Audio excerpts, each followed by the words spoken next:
అబ్షాలోము సింహాసనాన్ని చేజిక్కించుకోవడానికి ఒక పెద్ద కుట్ర పన్నాడు. తన సొంత తండ్రి అయిన దావీదు రాజు ప్రాణాల కోసం పారిపోయేలా చేశాడు.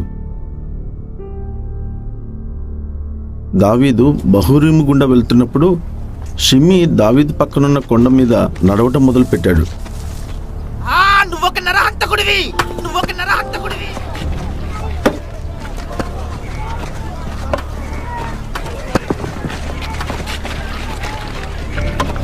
ఈ చచ్చిన కుక్క షిమ్మి నా ప్రభు అయిన రాజును శపించటమా?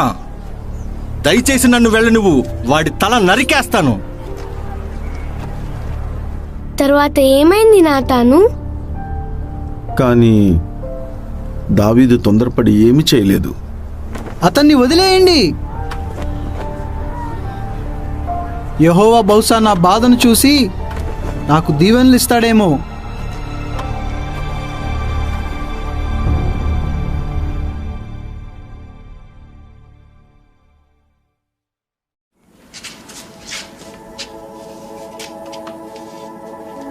మెఫీబోషెతు అతని తాత దావీదును చంపడానికి ప్రయత్నించాడు. దావీదు రాజైన తర్వాత మెఫీబోషెతును తన రాజభవనానికి రమ్మని పిలిచినప్పుడు అతను ఎంతో ఆశ్చర్యపోయి ఉంటాడు.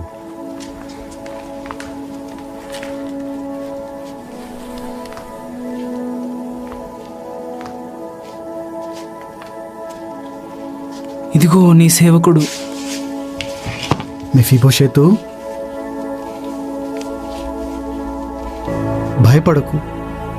నేను నీ తండ్రి యోనాతానును బట్టి తప్పకుండా నీ మీద విశ్వసనీయ ప్రేమ చూపిస్తాను. మీ తాత సౌలుకు చెందిన భూములన్నీ నీకు తిరిగి ఇప్పిస్తాను. నువ్వు ఎప్పుడూ నా బల్ల దగ్గర భోజనం చేస్తావు.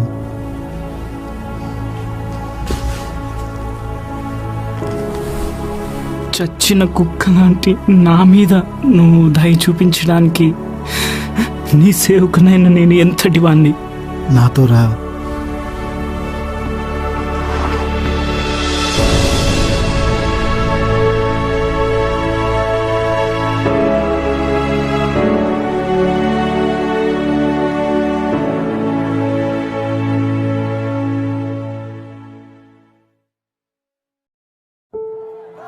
దావీదు, సౌలు వాళ్ళ సైన్యం ఫిలిస్తీయుల్ని చంపి తిరిగి వచ్చారు. ఇశ్రాయేలు నగరాలన్నింటిలో నుండి స్త్రీలు నాట్యం చేస్తూ వాళ్లకు స్వాగతం పలికారు. వాళ్ళు సౌలు 1000 మంది శత్రువుల్ని చంపాడు, దావీదు 10,000 మంది శత్రువుల్ని చంపాడు అంటూ పాడటం మొదలుపెట్టారు. ఇక మిగిలింది అతనికి రాజరికం ఇవ్వటమే.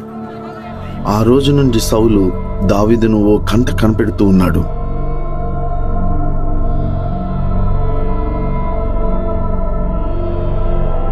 ఈర్ష్య వల్ల సౌలు దావీదుతో, యెహోవాతో ఉన్న స్నేహాన్ని పాడు చేసుకున్నాడు.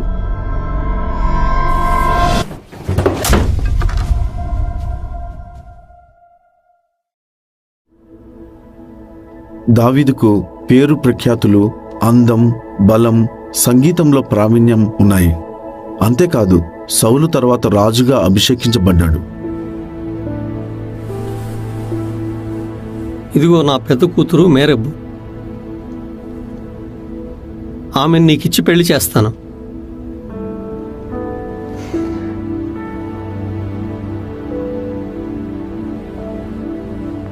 రాజుకు అల్లుని కావడానికి నేనెంతటి వాణ్ణి? వేరే వాళ్ళైతే గొప్పలు పోవడానికి, ఇంకా పైకి ఎదగడానికి దాన్ని ఉపయోగించుకుని ఉండేవాళ్ళు.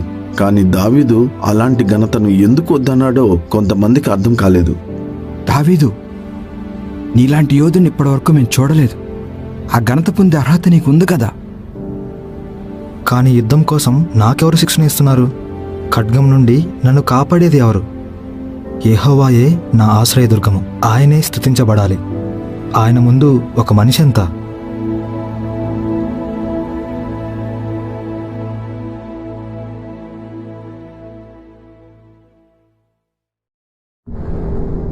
దావీదు జబ్బుపడ్డాడు. రాజరికాన్ని చేజెక్కించుకోవడానికి ఇదొక అవకాశంగా అబ్షలోము కనిపించింది. తన తండ్రి దావీదులాగే అబ్షలోముకు ఎన్నో సామర్థ్యాలు ఉన్నాయి. ఆయన సిరి సంపదలు, అధికారం ఉన్న కుటుంబంలో పుట్టాడు. ఎక్కడికి వెళ్ళినా ప్రజలు అతన్నే కళ్ళార్పకుండా చూసేవాళ్ళు. అతడు దాన్ని ఇష్టపడేవాడు. రాజు తగాదాలను పరిష్కరిస్తారని ప్రజలు నగర ద్వారం దగ్గరికి వచ్చేవాళ్ళు.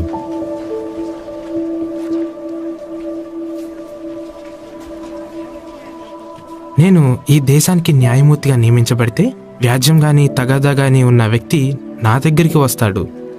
నేను అతనికి న్యాయం జరిగేలా చూస్తాను. మీరు రాజవంశంలో పుట్టారు ప్రభు. నా తల్లిది కూడా రాజవంశమే. నేను పరిపాలించడానికే పుట్టానేమో, కానీ దేవుడు తన ప్రజలకు ఏది మంచిదో అదే చేస్తాడు.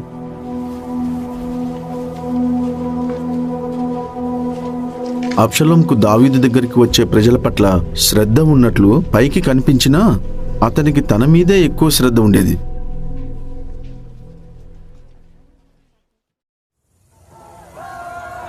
చివరికి దేవుని మందసాన్ని యెరూషలేముకు తీసుకొచ్చారు.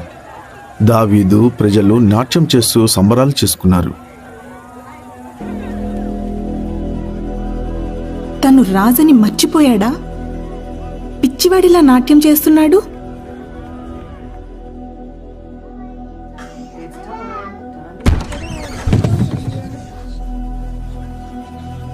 ఇశ్రాయేలు రాజు తన సేవకుల దాసురాల కళ్ళ ముందు తనను తాను ఎంత బాగా గనపరుచుకున్నాడో. ఒక పిచ్చివాడిలా చేశావు. నేను యెహోవా ముందు సంబరాలు చేసుకున్నాను.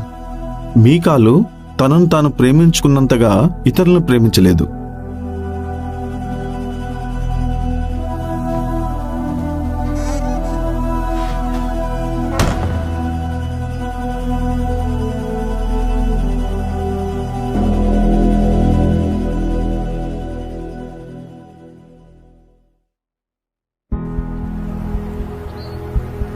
దావీదు యెహోవాకు ఎన్నో సంవత్సరాలు నమ్మకంగా ఉన్నాడు. కానీ ఒకసారి దేవునికి లోబడే విషయంలో జాగ్రత్తగా లేకపోవడం వల్ల ఒక పెళ్ళైన స్త్రీని కోరుకున్నాడు.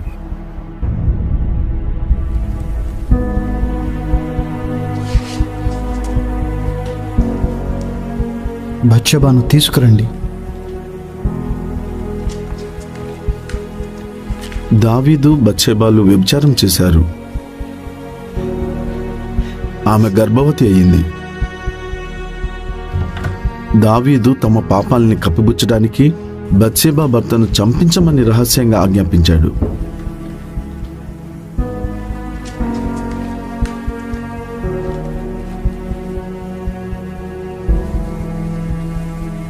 తనకు ఎంతో చేసిన దేవుణ్ణి ఆయన బాధ పెట్టాడు.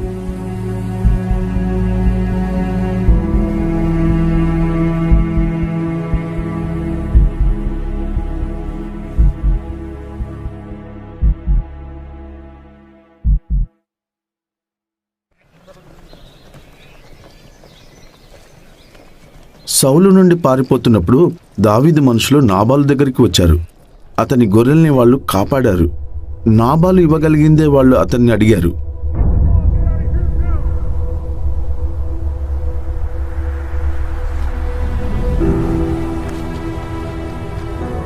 దావీదు వెంటనే అతన్ని చంపడానికి బయలుదేరాడు. అందరూ కత్తులు ధరించండి. యెహోవా నిర్దేశాన్ని అడగకుండా దావీదు నాబాలును చంపాలనుకున్నాడు. కానీ యెహోవా నాబాలు తెలివిగల భార్య అయిన అబీగైలు ద్వారా దావీదును ఆపాడు. నా ప్రభు, ఆ నింద నా మీదకి రానివ్వు. నీ మీదకి రక్తాపరాధం రాకుండా, పగ తీర్చుకోకుండా యెహోవాయే నిన్ను ఆపాడు. దానివల్ల నీ హృదయంలో బాధపడకుండా ఉంటావు. నాబాలు మూర్ఖుడైనా అతడు తోటి ఇశ్రాయేలీయుడు కాబట్టి దావీదు అతన్ని ప్రేమించాలి. దావీదు కోపం వచ్చింది. పరిస్థితి మరీ ఘోరంగా తయారవకుండా అబీగైలు అడ్డుకుంది. ఇశ్రాయేలు దేవుడైన యెహోవా స్తుతించబడాలి. ఈరోజు నన్ను కలవడానికి నిన్ను పంపించాడు.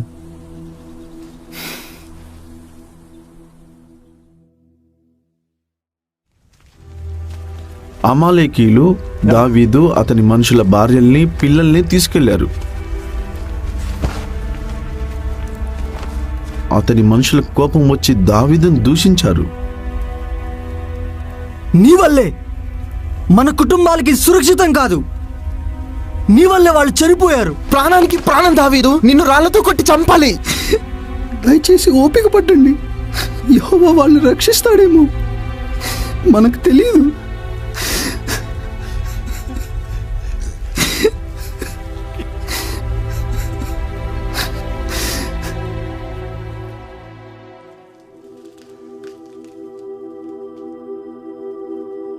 దావీదు యెహోవా సహాయం కోరాడు.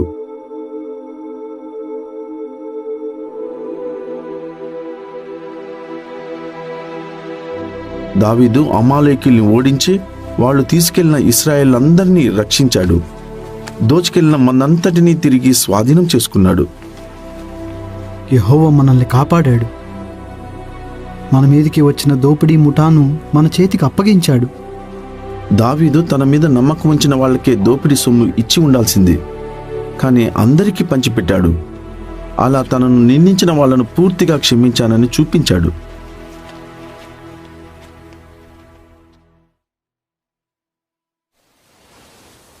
నేను ఇశ్రాయేలు శిబిరం నుండి తప్పించుకొని వచ్చాను. చాలామంది పారిపోయారు, చనిపోయారు. సౌలు యోనతాన్లు కూడా చనిపోయారు. నీకెలా తెలుసు? నేను అతని దగ్గరికి వెళ్ళి అతన్ని చంపాను.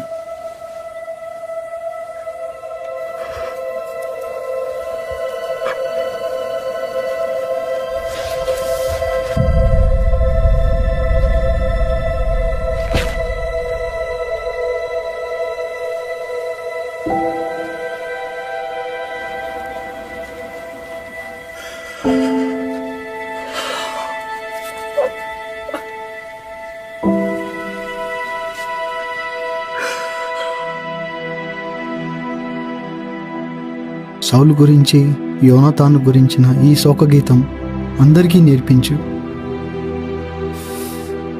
సౌలు యోనాతానులు బ్రతుకున్నప్పుడు ప్రియమైన వాళ్ళు, ఇష్టులు.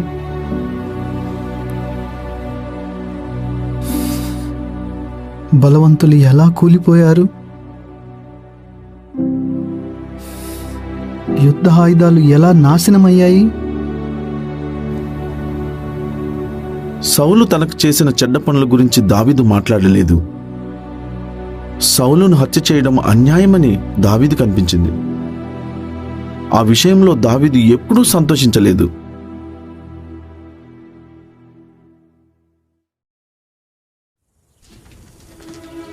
ఇదిగో, నేను దేవదారు మ్రానుతో కట్టిన భవనంలో ఉంటున్నాను, కానీ యెహోవా ఒప్పంద మందసం డేరాలో ఉంది. సత్యదేవుడు నీకు తోడుగా ఉన్నాడు. నీ మనసులో ఏముంటే అది చెయ్యి. నేను తొందరపాటుగా ఆ మాట అన్నాను.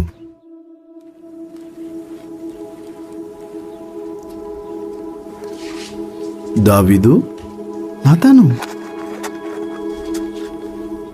చెప్పు, ఏంటి విషయం? యెహోవా ఏమంటున్నాడంటే, నేను నివసించడానికి నా కోసం ఒక మందిరాన్ని కట్టేది నువ్వు కాదు. దావీదు కుమారుడైన సొలొమోను మందిరాన్ని కడతాడు. కానీ దావీదు బాధపడలేదు. యెహోవా ఆశీర్వాదం లేకుండా ఆ పని మొదలు పెట్టాలని అనుకోలేదు. దావీదుకు యెహోవా ఇష్టమేంటో తెలుసు. దాన్నే ఆయన కూడా ఇష్టపడ్డాడు. తర్వాత తన కుమారుడు ఆలయాన్ని కట్టడానికి కావలసిన సామాగ్రినంతా పెద్ద మొత్తంలో సమకూర్చాడు.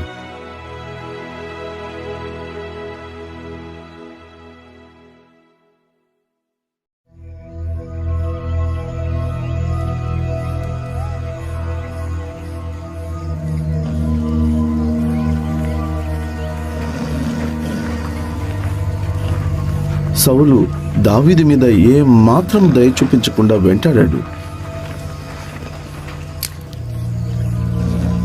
దావీదు అతని మనుషులు ఆకలిని, ఆందోళనను, మరణ భయాన్ని ఎదుర్కొన్నారు.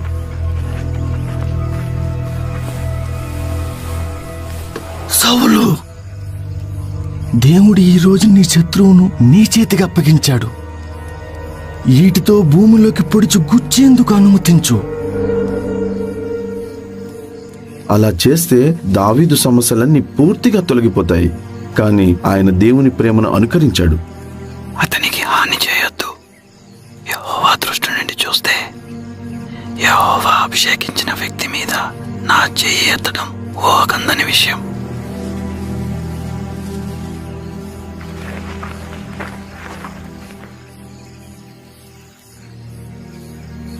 సౌలు దావీదుకు ఎంత కీడు చేసినప్పటికీ తాను ప్రేమించిన నమ్మకం ఉంచిన యెహోవాయే సౌలుకు తీర్పు తీరుస్తాడని అనుకున్నాడు.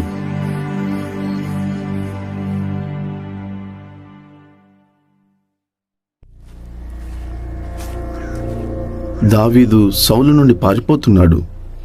సౌలు కుమారుడు తన స్నేహితుడైన యోనాతాను దావీదును కాపాడడానికి ఒక పథకం వేశాడు. కానీ దావీదు అతన్ని నిజంగా నమ్మవచ్చా? పైగా సౌలు తర్వాత రాజయ్యే అవకాశం యోనాతానుకు ఉంది. దావీదే అతనికి అడ్డుగా ఉన్నాడు. సౌలు దావీదుకు నమ్మక ద్రోహం చేశాడు. యోనాతాను కూడా అలాగే చేస్తాడా? మరి దావీదు తన ప్రాణాన్ని యోనాతాను చేతుల్లో పెట్టవచ్చా? ఒకవేళ నేను నీకు ఈ విషయం చెప్పి క్షేమంగా పంపించకపోతే యెహోవా నా మీదకి ఎక్కువ హాని రప్పించాలి. నీకు నీ ఇంటి వారికి విశ్వసనీయ ప్రేమ చూపిస్తూ ఉంటానని మాటిస్తున్నాను. దీనికెప్పుడు యెహోవాయే సాక్షి. దావీదు యోనాతాన్ను ప్రేమించాడు, నమ్మాడు. ఆ నమ్మకమే ఆయన ప్రాణాన్ని కాపాడింది.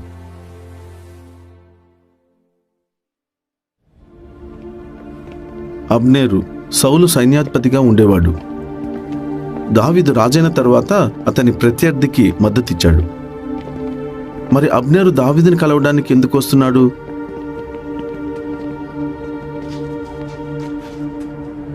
నా ప్రభు రాజా, మాతో ఒక ఒప్పందం చేయండి. మేము మీకు మద్దతిస్తాం. ఎందుకంటే మీ చేతి ద్వారా యెహోవా మమ్మల్ని కాపాడతానని మాటిచ్చాడు.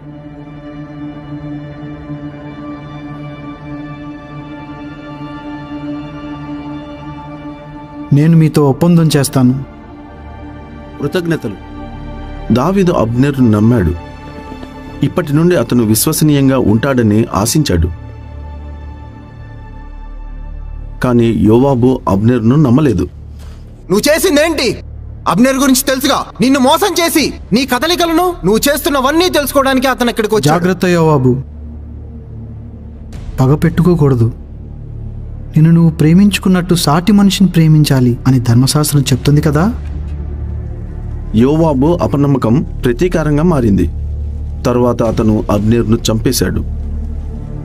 ఇతరుల్ని ద్వేషించేవాళ్ళు చెడే జరుగుతుందని అనుకుంటారు. కానీ ప్రేమించేవాళ్ళు ఎప్పటికీ ఆశ వదులుకోరు.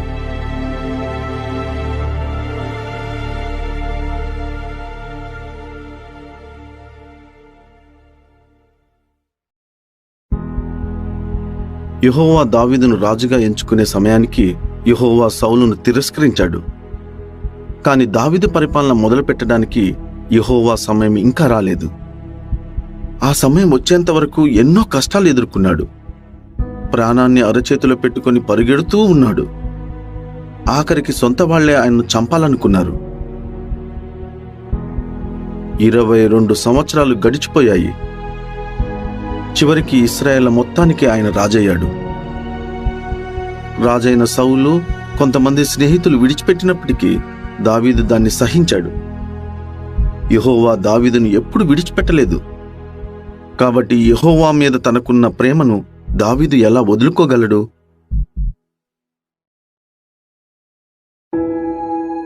దావీదును రాజుగా అభిషేకించినప్పుడు తనకు ఎలాంటి కష్టాలు ఎదురవుతాయో ఊహించి ఉండడు.